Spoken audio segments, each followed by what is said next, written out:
Hello, ladies and gentlemen. My name is Keegan. Welcome back to the channel and welcome back to episode 4 of Pod of the Rising Sun. Welcome back and welcome back to I don't know how to describe how I'm feeling at the moment. There's a couple of emotions and I'll tell you why.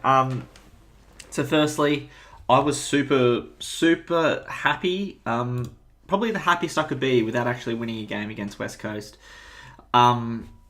We started out really poorly. They were out by 40 points at about half time, and we actually brought it back. We actually showed a bit of fight and a bit of backbone, and I was actually really happy with that performance.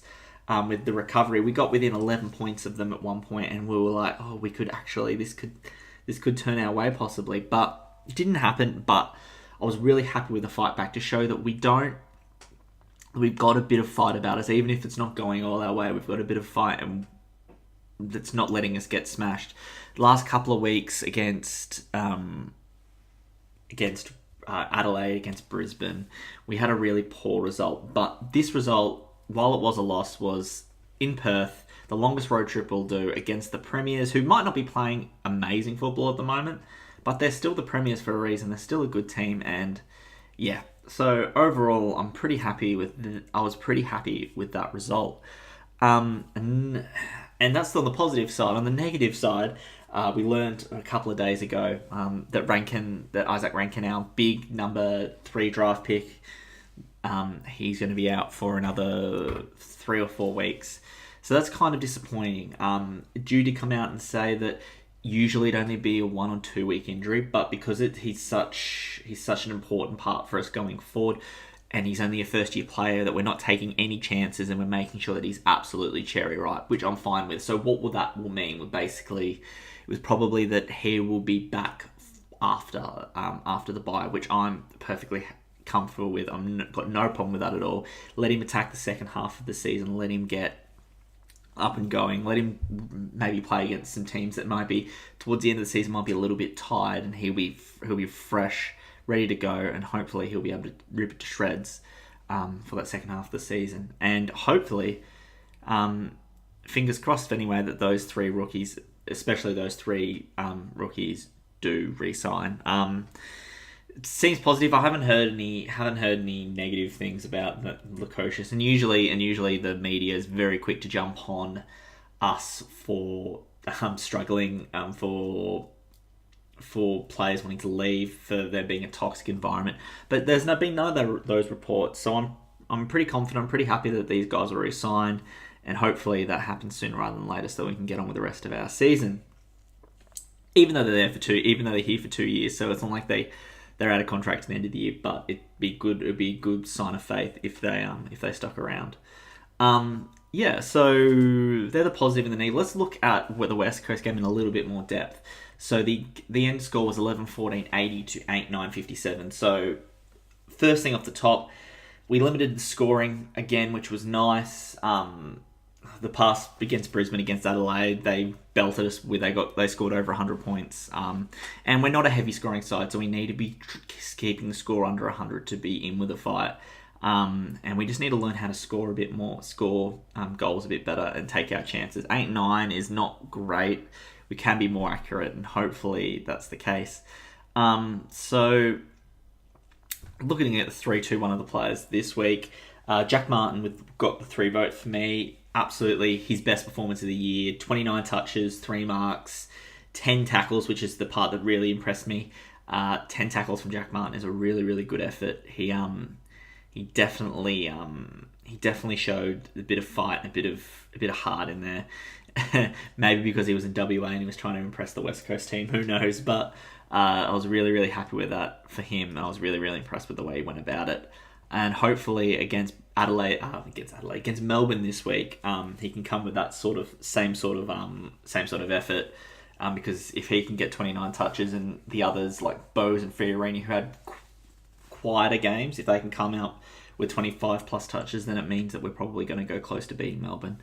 2 votes I had for Harbrow. He's been an absolute warrior this season. There's nothing more you can say about Harbrow. I'm super happy that he he's stuck around. He's done really well. He got 20 kicks, 10 handballs, so 30 touches all up, 6 marks. He had 3 tackles as well. Off a halfback, that's really, really impressive. We set up really well behind the ball against West Coast. I remember hearing Andrew Embley talk earlier in the week that Gold Coast were able to sort of orchestrate a loose behind the ball, and that was usually Jared Harbrow. So he was getting a lot of intercept. He got 6 marks, so some of them would have been intercepts, and he was great at bouncing us off the halfback line. So I was pretty happy with the way that went. And the one vote I had was actually for Miles, and that would be the first vote I've given him this year. He had 18 kicks, 8 handballs, so 26 touches. He had 7 marks. He had 5 tackles, and he also kicked a goal as well. So that's Miles' best game for the season, and I want to see a bit more of that from him. So far this season, he's sort of been around the 20 touches, and he maybe kicks the old goal here and there, but 26 touches was great. Anything over 25 for Miles is great. He gives us a bit of bulk and a bit of size around the contest, which is great, which is exactly what we need. Taking 7 marks as well, meaning he's getting into space and finding space, and he's making himself a target too, which is great. He had the same. That's the highest. 7 was, I think, the highest number of marks that we had in the team. We also had Wright took 7 marks and Corbett took 7 marks as well. So it shows that he was getting around it as well, which is good to see. Other players that sort of rate a bit of a mention. Wright, again, kicked another 2 goals. He's doing his job. If he kicks 2 goals every game, I can't complain about that. 7 marks, 2 goals, 10 touches. So if Wright is kicking his 2 goals a game, great. He probably needs to, against team, maybe this week he might need to kick a couple more. But against the likes of McGovern and in the back line of the West Coast team, that's great. Can't complain about that. Happy with that. Will Powell's another one. Really, really impressive. He is second-year player doing really, really well. Kicked 2 goals for us. Took some really, really key marks. 16 touches.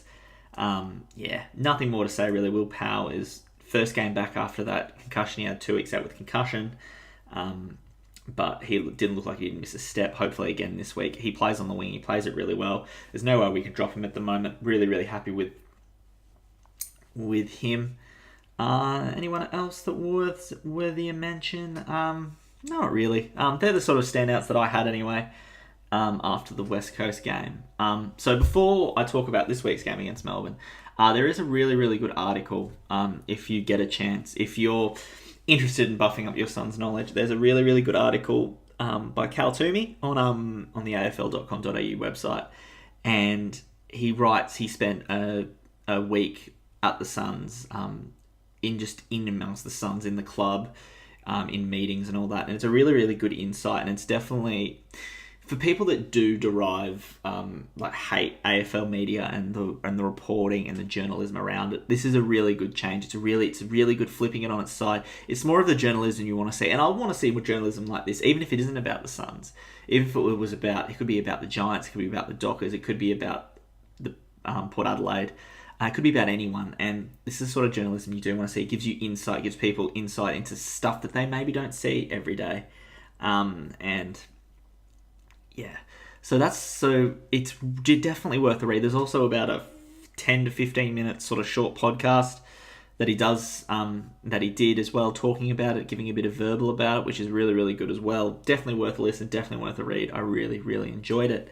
And if you want to sort of learn a bit more about the Suns, and especially the first article is about the first year players, if you want to learn a bit more about them and their situation, definitely give it a read. I'd really, really, really recommend it. All right. Enough about... Let's stop looking at the past. Let's look at the future. Let's look forward to the Gold Coast Melbourne game on Saturday, the twilight fixture on Saturday. So, Melbourne aren't going too well at the moment, which gives me some sort of hope. 2 wins, 5 losses. We're currently 3 wins, 4 losses, so we've got more wins than them at the moment. Our percentage is 76, which is not too bad. There's a 73, so we are definitely got a better... We've performed better with them up to this point, even though people are writing us off because... And to be fair, I don't blame them, because we haven't really got the runs on the board as far as performances go. they've scored more points, but they've also conceded more. Where we've scored less points, but our defence is probably the way we've been building this year.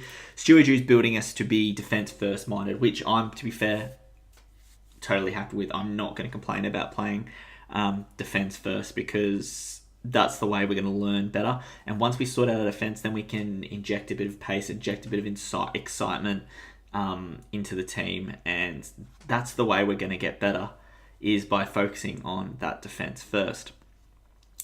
Anyway, as far as recent games go, our last game we played in against Melbourne, it was 21-17, 43 to 7-5, 47. So they completely obliterated us at the MCG last year. So we need to try and recover, and we need to try and sort that out. This week they're not travelling as well, and I actually think that we are half a chance against the Ds. They play a very inside game. They play a very contested game, which we do as well, but I reckon this week with the ins, and I haven't seen the ins and outs yet because I'm recording this before the ins and outs are announced on Thursday, but I think by the look of it, they're going to be introducing a lot of speed and a lot of pace into the game. And I reckon that's where that's where we might get them. They're a great team on the inside. Don't get me wrong about that, but they're not overly quick. So the likes of Lockie Weller, the likes of Pierce Hanley, the likes of Jared Harbrow, they're the kind of players that can run and burst the lines, and hopefully that's what Jew's thinking about this week, of introducing a bit of pace. We can try and stretch Melbourne, and then hopefully our big issue is going forward. Hopefully we can hit a few targets in the forward line, and that's how we're going to get our scores. We've been trying to sort of bomb it too much, I feel, recently. Though they're saying that this is the game, it might not be too bad because their defenders aren't... There's no Lever, there's no Stephen May, so the defenders aren't top... Well, they're playing AFL, so they're decent defenders, but they're not the A-grade defenders. So maybe that might get on the end of a few. Who knows? And just for me personally, I hope we beat him, because the amount of beat-ups I've heard since the start of the season, how May... He didn't say it directly, but he was talking about how when he came to Melbourne, that he wasn't in peak physical condition, even though that's what he was like when he went to the Suns. Don't buy it for a second, but only he knows, I suppose, so can't be too salty about it. But I hope we beat him, because they've been told how their setup was elite, and how people in the media down here are like, oh, the Melbourne setup was too good for Stephen May. Like, he wasn't prepared like he would have been. He should have been in the past couple of years. Complete bullshit. And I don't usually swear on this, but I'm going to swear there. We look fitter than a lot of the other teams we've played this season, and I'm so happy with the way it's been sorted now. And yeah, I just hope, for that sake alone, I hope we beat Melbourne this week, so we can just say, look, we're not the most talented team, far from the most talented team, but we're fit and we have a dip. And then most of the games this season, that's exactly what we've done. So who knows? Just for me personally, I hope we beat Melbourne, and I reckon we're within half a chance. I would, as far as tipping goes, my tip for this week, I'm going to back the Suns, and I back the Suns by about, I reckon, 15 points. I reckon we can beat Melbourne by 15 points. We've just got to make sure we spread, use our speed, hit up targets in the forward 50, and make sure that we nullify their inside game, because that's what they're going to try. They're going to try and make it contested, where they can bully us around a bit. If we make it a bit more outside, then we might find that we might have a bit more success. Anyway, guys, thank you for listening to Pod of the Rising Sun. I know it's probably not everyone's cup of tea, but for the people that do listen, thank you for listening. It does make all the difference. I really do enjoy talking about the Suns. They're my favourite football team. And there's including, this is the overall code, so including rugby, including football, as in European football, including all that. I do love them. So if you do listen, thank you for listening. It does mean the world to me. Yeah, so good luck to the Suns. Hopefully they do well this weekend. If you do get a chance, do let me know. In the comments below, let me know, who do you think is going to be the top goal scorer for the Suns this weekend, and how many are they going to score? I'll be interested to read your comments below. What I will try to do is, usually if people on my other videos, especially the Supercoach ones, And I'm going to try doing this one too. If you leave me a comment, I will definitely reply when I get the chance. So if you do leave me a comment below about, it doesn't have to be about the goal kicker, and be about anything to do with the Suns at all, I will try to reply. I'll try to reply as the best I can. So I do like getting engaged and do like getting involved. So do let me know in the comments below who's going to kick the most goals for the Suns this weekend, because we need more goal scorers. Well, guys, thank you for listening. I hope you enjoyed, and I'll see you later.